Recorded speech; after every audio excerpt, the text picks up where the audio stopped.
नमस्कार दोस्तों। कहानी शुरू करने से पहले मैं आपको ये बताना चाहती हूँ कि अगर आप मोरल एंड मोटिवेशन कहानी सुनना पसंद करते हैं तो आप मेरे दूसरे चैनल एम्पावर द लाइफ पर आ सकते हैं। आपका वहाँ स्वागत है। द गोल्डन स्टोरीज में आपका स्वागत है। आइए सुनते हैं इस्मत चुगताई की लिखी कहानी वो कौन था। कुदरत जब सितम जरीफी पर उतर आए तो हजरत इंसान का तमाशा बना देती है। ठाकुर साहब हरनाम सिंह ने कभी ख्वाब में भी ना सोचा था कि उन्हें इतने बड़े इम्तिहान से दो चार होना पड़ेगा।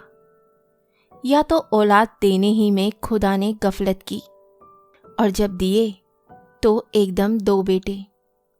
बेटा तो उनके यहाँ एक ही पैदा हुआ, लेकिन एक से दो कैसे हो गए, यह भी अजीबोगरीब किस्सा है।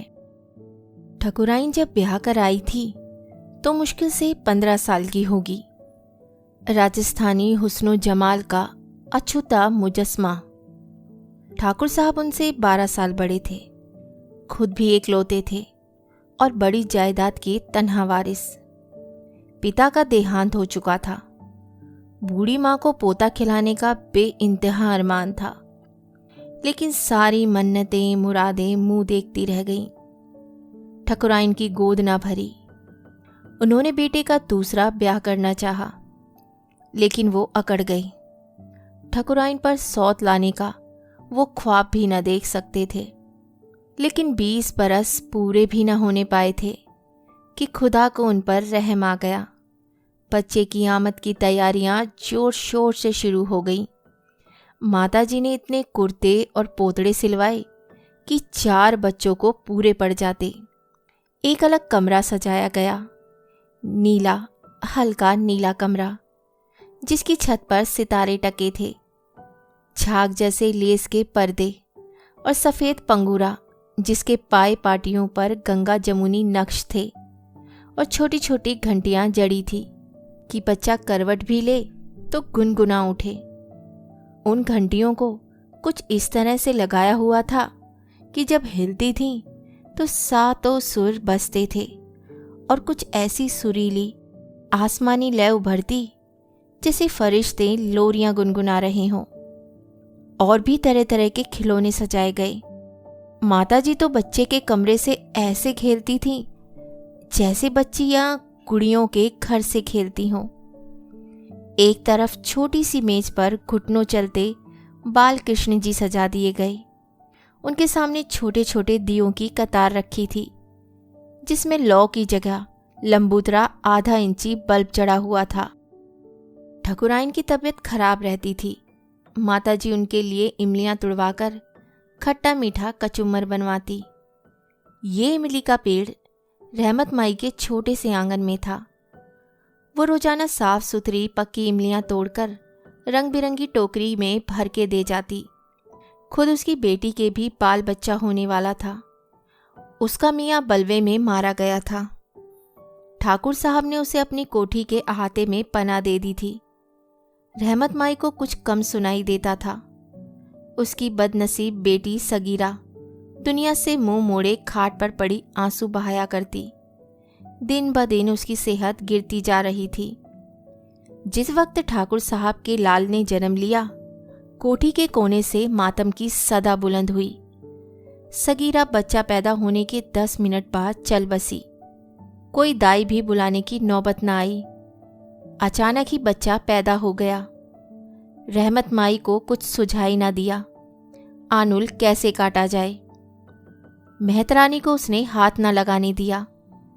वैसे ही बच्चे को झोली में डालकर ठाकुर साहब के पास पहुंची। वो खुद बौखलाए हुए थे।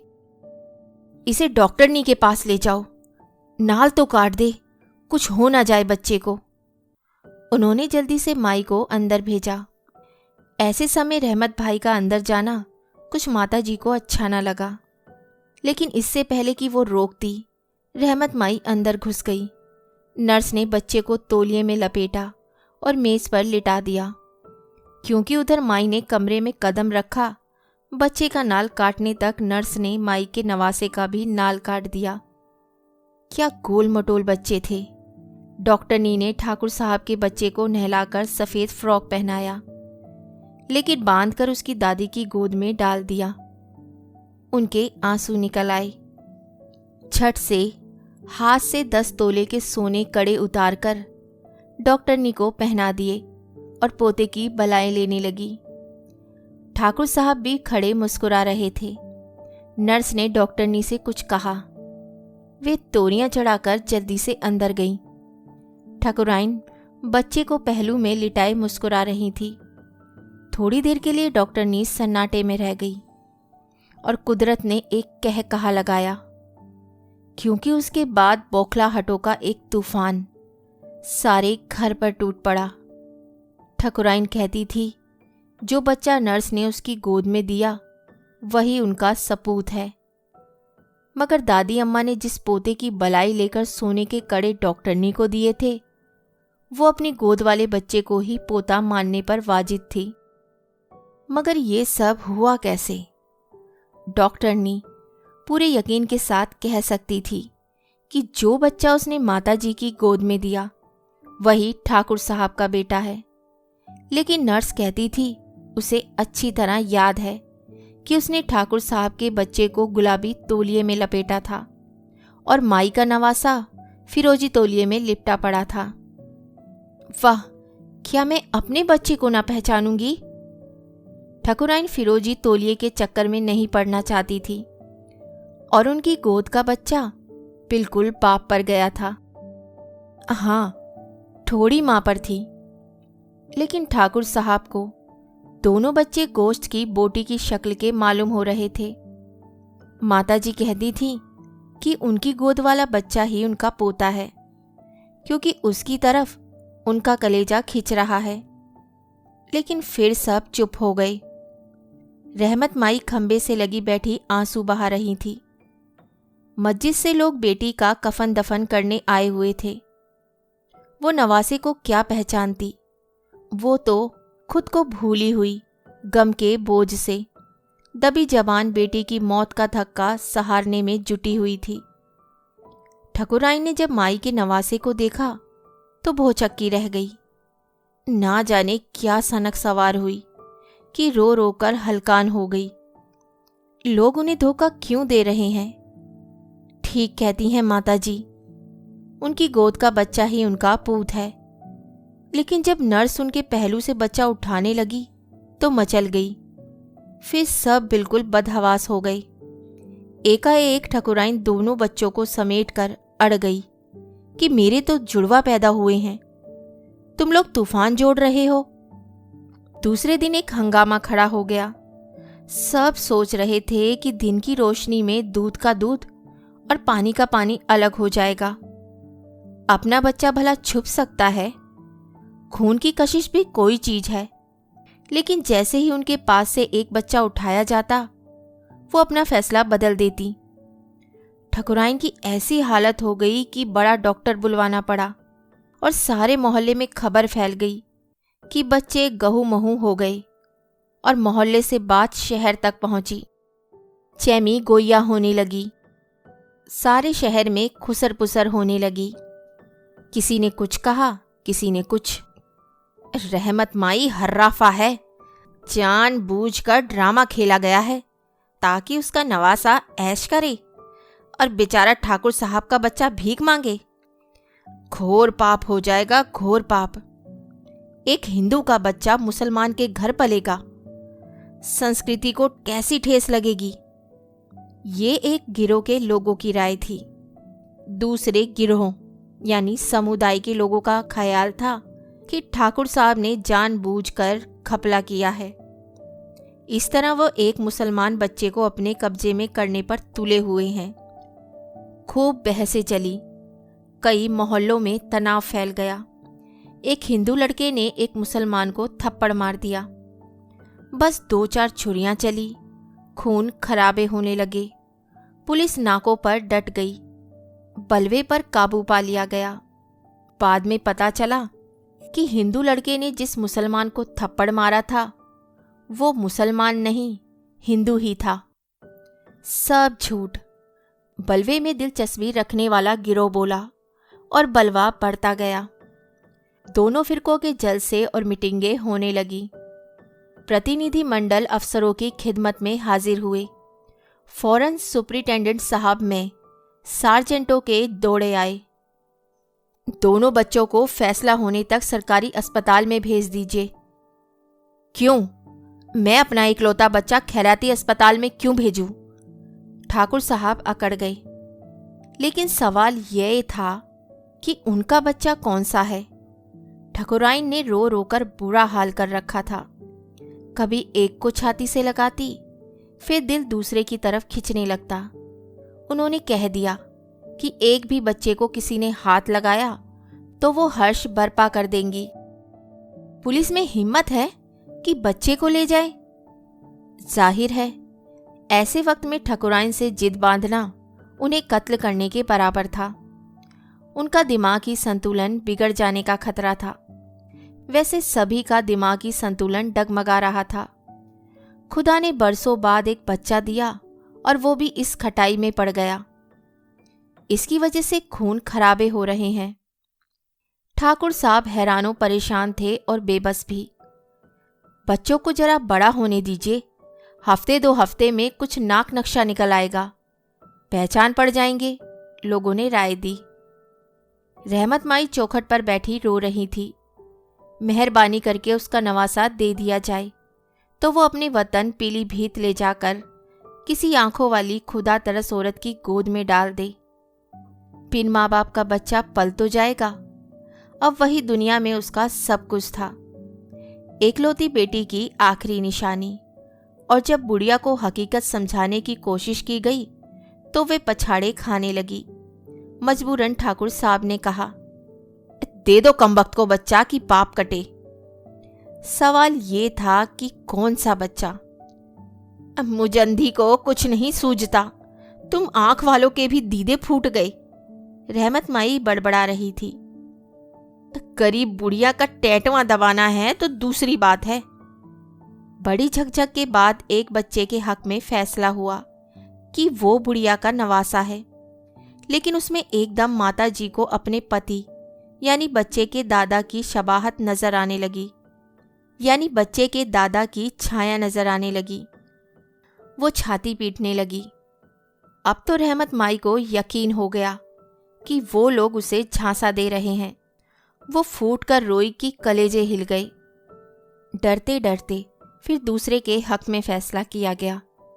लेकिन उसे लेकर रहमत माई आंगन तक मुश्किल से गई होंगी कि ठकुराइन के दांत भिज गए, मुंह से झाग जाने लगा। जरा सोचो तो, जिसे बुढ़िया ले जा रही है दरअसल वही उनका पूत है। कोई गारंटी कर सकता है कि गुत्थी वाकई सुलझ गई, फैसला ठीक हुआ है?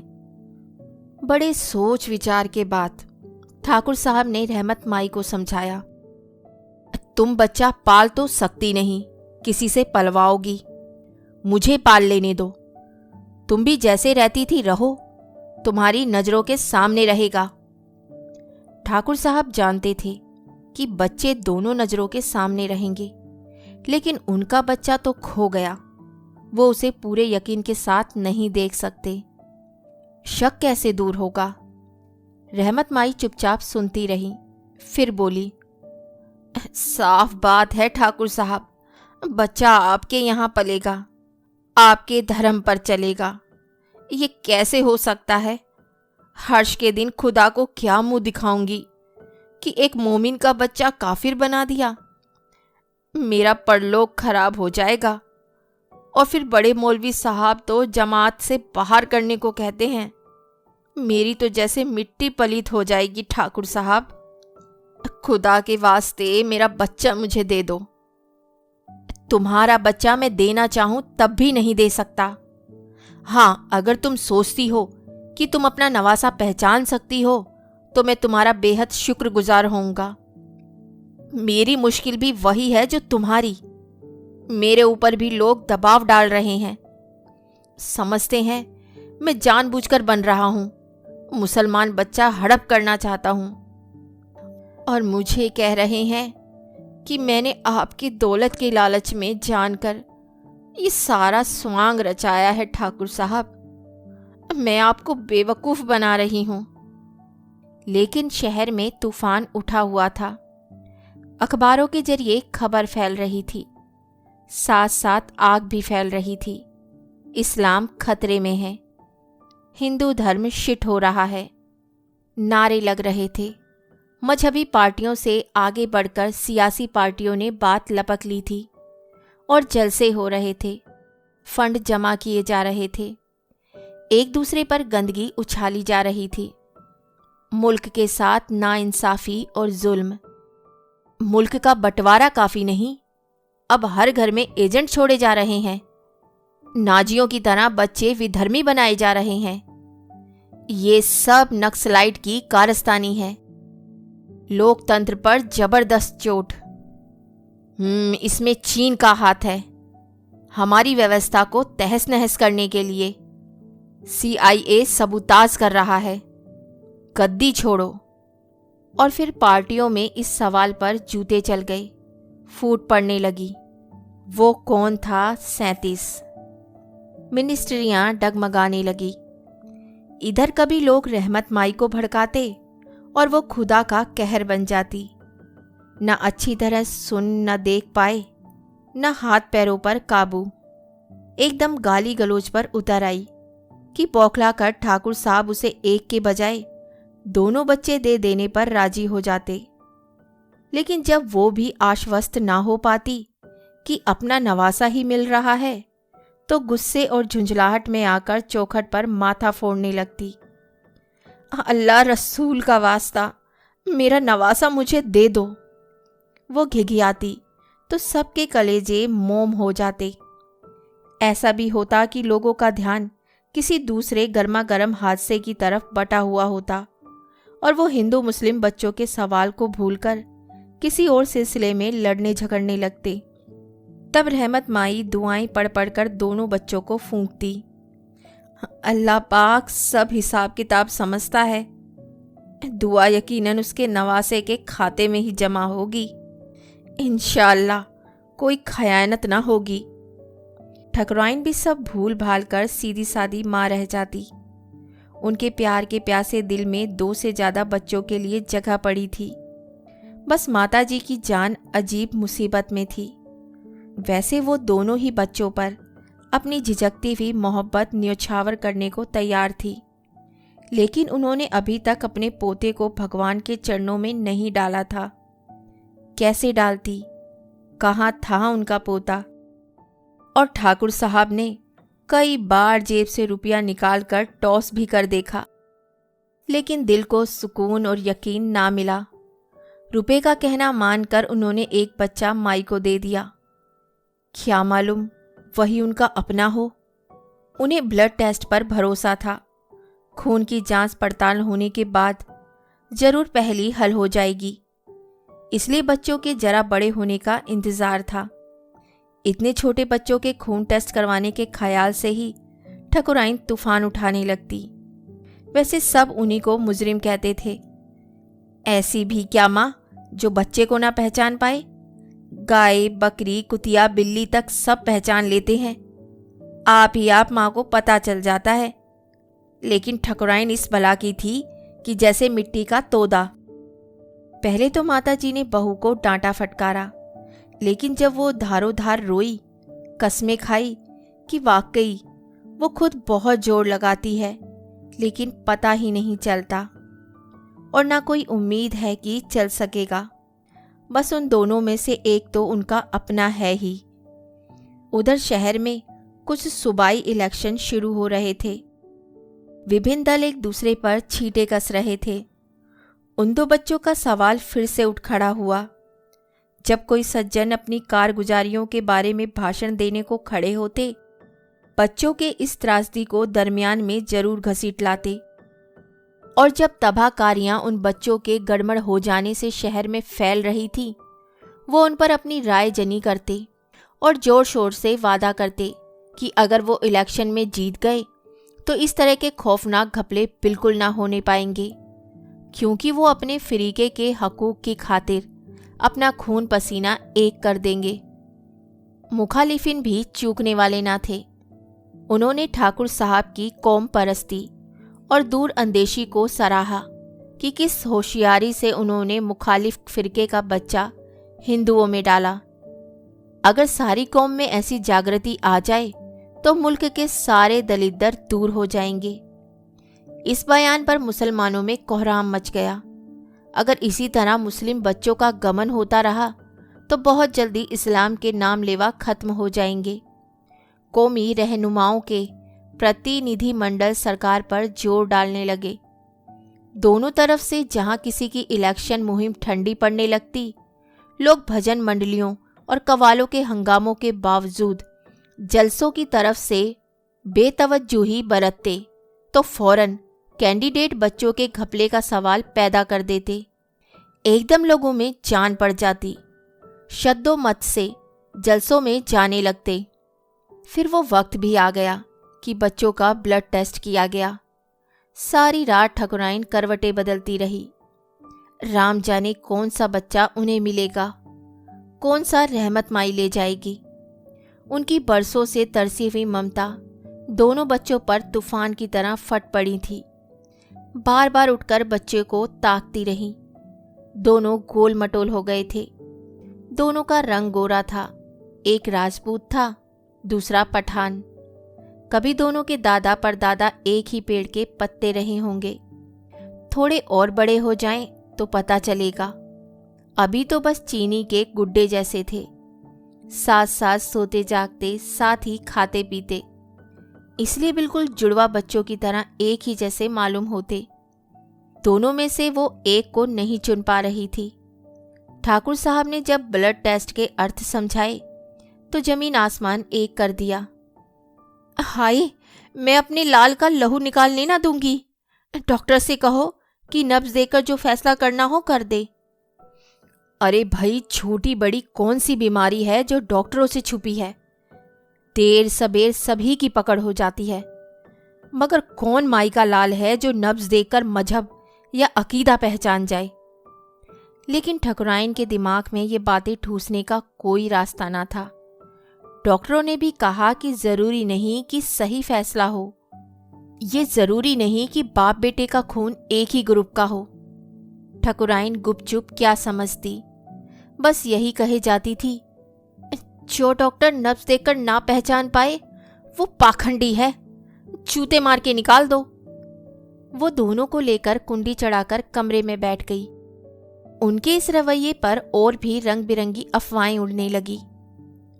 असल में ठकुराइन का बच्चा ठाकुर साहब से नहीं किसी और से है, इसीलिए तो वो ब्लड टेस्ट से कतरा रही है।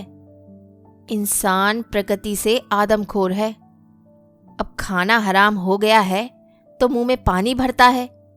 चिढ़कर दुख पहुंचाकर ही कलेजा ठंडा कर लेता है। जिस्मानी तोड़ फोड़ और काट छाड़ से जी नहीं भरता तो दिलो दिमाग में बरमा करके तेजाब भरना चाहता है। इस अफवाह ने ठाकुर साहब को झिंझोड़ कर रख दिया। बेटे की खुशी तो मिट्टी में मिल ही चुकी थी। अब दिल में एक गंदे शक ने डंक उठाया। सहम कर पास पड़ोस पर नजर डाली। ठकुराइन का यार कौन है? जी चाहा उसी वक्त तीनों को मौत के घाट उतार दे, फिर अपने भेजे में गोली मार ले। उधर रहमत माई परलोक के बोरिये समेटने पर तुली हुई थी। बच्चे के कान में अजान देने के लिए मौलवी लाई थी। तभी माताजी और ठकुराइन राम राम कह उठी थी। बड़ी खींचतान के बाद ये फैसला हुआ था कि फिलहाल दोनों के कान में अजान दिलवा दी जाए। अल्लाह का नाम कान में पड़ने से कोई नुकसान नहीं। जब मौलवी अजान देकर 1.25 रुपया फी बच्चा के हिसाब से 2.5 रुपया लेकर चलता बना तो माताजी ने रहमत माई की रीरी की परवाह किए बगैर बच्चों पर गंगा जल छिड़का और आरती उतार दी। अब रहमत माई को हुड़क उठ रही थी, बच्चों की मुसलमानियां हो जाए तो अच्छा, फिर बड़ा हो गया तो तकलीफ ज्यादा होगी। लेकिन ठकुराइन बच्चों के संबंध में कोई भी छुरी चाकू वाली बात नहीं सुनना चाहती थी। उन्होंने साफ साफ कह दिया कि अगर उनके बच्चों को हाथ लगाया तो रहमत माई की गर्दन काट देंगी। बच्चे तो बच गए, लेकिन इस बात पर हंगामा हुआ और 2-4 गर्दनें कट गई। बात बढ़ती चली गई। कुछ मनचलों ने रहमत माई के कोठे को आग लगा दी और वो अपना सामान समेट कर कोठी में ले आई। विपक्षी क्यों चुप बैठते? लूटमार तो कुछ लोगों की आमदनी का एकमात्र जरिया है। काम की चीजें लूट ली, कूड़ा जला दिया। उस वक्त दो एक पार्टियों में जोरों का जूता चल रहा था। हुकूमत के खिलाफ लोगों को भड़काने में कुछ देर नहीं लगती। लोग वैसे ही महंगाई, बेरोजगारी और घरों की किल्लतों से भरे बैठे रहते हैं। बात बात पर स्ट्राइक और बंद लग जाते हैं। फिरका वराना फसाद शुरू हो जाएं तो सारे बंद और स्ट्राइक भूल कर लोग फिरका परस्तों को गालियां देने में मशरूफ हो जाते हैं। इस तरह वो गरीब मजबूर लोग मारे जाते हैं तो कुछ आबादी के मसले पर भी खुशगवार असर पड़ता है। लेकिन इन दो बच्चों के मसले ने बेहद गंभीर सूरत अख्तियार कर ली। रहमत माई का कोठा जलाया गया। इसके जवाब में ठाकुर साहब की कोठी जलाने की कोशिश की गई। हालांकि वो कोठा जिसमें माई रहती थी ठाकुर साहब का ही था, लेकिन इंतकाम में अकल कौन जाया करे। मुसलमानों का एक लंबा जुलूस कोठी के गिर्द आकर रुका। नारे लगने लगे। जवाब में दूसरी तरफ से फौरन हिंदुओं का मजमा आ गया और बाकायदा मोर्चा कायम हो गया। रहमत माई भूली बिसरी आयतें पढ़ पढ़कर फूकने लगीं और ठकुराइन ने बच्चों को गोद में ले लिया और कोठे पर जाकर डट गई। जीने पर ठाकुर साहब बंदूक तान कर खड़े हो गए। नौकर चाकर खिड़कियां दरवाजे बंद करने लगे। बाहर बाकायदा दोनों मोर्चे डटे हुए थे। रहमत माई को जबरिया कैद से आज़ाद किया जाए और उसका नवासा उसके सुपुर्द किया जाए, मुसलमानों की मांग थी। रहमत माई और उसके नवासे को एक ठाकुर का घर गंदा करने की सजा मिलनी चाहिए, हिंदू कह रहे थे। रहमत माई जिंदाबाद, रहमत माई मुर्दाबाद। और रहमत माई खुशकिस्मती से ऊंचा सुनती थी। वो सिर्फ शोरो गुल सुन रही थी जो उसने अपने जवान दामाद की मौत से पहले सुना था। बातों के बाद दोनों पक्ष एक दूसरे पर ईंट पत्थर फेंकने लगे। फिर चाकू और छुरियां निकल आई। ठाकुर साहब फोन पर फोन कर रहे थे। धड़ाधड़ उन्होंने हवा में चंद फायर की। दंगाई एकदम हड़बड़ा कर भागे। सुनो भाइयों सुनो, ठाकुर साहब चिल्लाए। मजमा ठिठक गया। उन्होंने पूरे मजमे पर एक उड़ती हुई निगाह डाली। लोग आजकल लिबास पहनते हैं कि अंदाजा लगाना मुश्किल हो जाता है कि कौन हिंदू है और कौन मुसलमान। ज्यादातर मैले कुचैले निक्कर और उटंगे पतलून पहने हुए थे। लोग फिर चिल्लाने लगे, रहमत माई को रिहा करो, रहमत माई को रिहा करो, बच्चा वापिस दो। रहमत माई डायन है, बच्चा मलेच है, निकालो दोनों को, निकालो दोनों को। अच्छा मैंने सुन लिया। मैं वादा करता हूं आप लोग कल सुबह तशरीफ लाइए। आप लोग जो फैसला करेंगे आप सबके सामने उस पर अमल करूंगा, ठीक? थोड़ी देर खतबद खिचड़ी पकती रही। फिर लोग अपनी राय देने लगे। वो क्या कहना चाहते थे ठाकुर साहब सुन नहीं पाए, क्योंकि उसी वक्त पुलिस की जीपें सनसनाती आ पहुंची। आते ही दनादन फायरिंग होने लगी, जैसे दंगाइयों को दंगा करने की जगह बेदियानती से समझौता करते देखकर पुलिस चिढ़ गई हो। दम भर में मैदान साफ हो गया। ठाकुर साहब ने तमाम तफसील बताई और बर वक्त पहुंचने का शुक्रिया अदा किया। ठाकुर साहब, आप लोग आग से खेल रहे हैं, खत्म कीजिए इस मजाक को। रहमत माई और उसके नवासे को हम वापस पुलिस की हिफाजत में ले जाते हैं। ठाकुर साहब सर झुकाए सोचते रहे।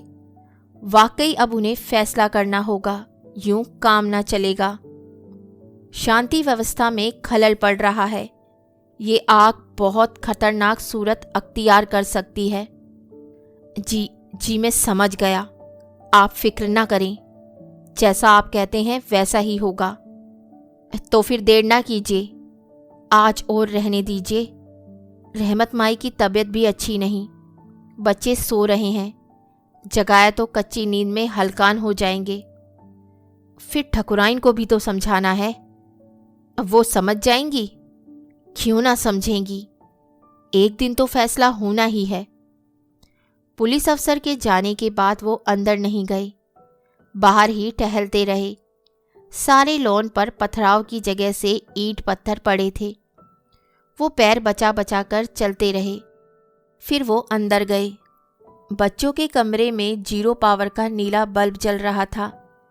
नीला कमरा, नीले पर्दे, नीली रोशनी में जैसे आकाश का कोई अछूता कोना था, जहां 2 नन्हे नन्हे फरिश्ते मीठी नींद सो रहे थे।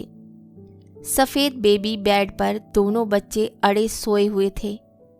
ठकुराइन कई दिन से तकाजा कर रही थी कि बच्चों के लिए एक और बेड मंगवाइए, बड़े हो रहे हैं, एक दूसरे को हाथ मारेंगे। वो मुस्कुरा पड़े। हिंदू मुसलमान जो ठहरे, लात घुसाना चलाएंगे तो खाना कैसे हजम होगा। गौर से वो बच्चों को देख रहे थे, जैसे पूछ रहे हों, तुम कौन हो, जैसे बच्चे वाकई ही बोल ही पड़ेंगे। ठकुराइन पहले तो बहुत बिगड़ी, लेकिन जब मालूम हो गया कि कोई और चारा नहीं, तो दोनों को एक एक घुटने पर डाले सारी रात बैठी सिसकियां भरती रही। सिर्फ एक रहमत माई थी जो बड़ी खर्राटे लेती रही, जैसे उसका नवासा मिल गया हो। बाकी सब ने रात आंखों में काट ली। सुबह सबके चेहरे पीले हो रहे थे। ठकुराइन की आंखें सूज रही थी। फिर फैसले का वक्त आ गया। दरबार सजा। लोग तमाशा देखने जमा हुए। पुलिस का इंतजाम काबिले तारीफ था। ठाकुर साहब बरामदे में बैठे थे। ठकुराइन ने दोनों को नहलाकर प्यार किया, कुर्ते पहनाए, काजल डालकर नज़र का टीका माथे और पांव के तलवे में लगाया। फिर आंखों के नल खोल दिए। रहमत माई, अपना नवासा उठा लो। रहमत माई खांसी। तुम ही दे दो बहू जी। मैं अपने हाथ से इनका मैला पोतड़ा भी ना दूंगी। राजपूतनी गुर्राई। जल्दी करो माई, बाहर लोग इंतजार कर रहे हैं। इंतजार कर रहे हैं तो करने दो, खुदा की मार उनकी सूरतों पर। इत्मीनान से वो कराही, घुटने चटकाती, मुंह ही मुंह में किसी को कोसती उठी। एक बच्चा उठाया और बाहर चली। ए माई, सुनो तो। काहे को? वो टर्राई। पहचान लिया? ठकुराइन ने मरी आवाज में पूछा। हाँ हाँ, क्यों ना पहचानूंगी, मेरा नवासा हुआ ना। वो लपक कर बाहर चली गई। ठकुराइन का दिल साथ खिसता चला गया। उन्होंने बेबी बेड में बच्चे को लेटे हुए देखा, जैसे वो कोई अजनबी हो, आज पहली बार मुलाकात हुई हो। उन्होंने उसे गोद में ले लिया, लेकिन गोद खाली ही रही। बाहर जाकर रहमत माई ने मजमे को बताया कि शुक्र खुदा का कि उसका नवासा मिल गया। सब खुश खुश चले गए। फक्र से जाते हुए मजमे को देखा, फिर गोद के बच्चे को देखा और सीढ़ियों पर उतरते उतरते रुक गई। कुछ देर पगलाई सी आंखों से देखती रही, फिर ऐसे पलटी जैसे कोई चीज भूल आई हो। ना बहू जी, मैं इस निगोड़े को ना पहचानती। माई ने बच्चा ठकुराइन की गोद में डाल दिया। कहानी सुनने के लिए धन्यवाद। तो इसी के साथ मैं आपसे विदा लेती हूँ और कल फिर मिलती हूँ एक नई कहानी के साथ। तब तक के लिए अलविदा।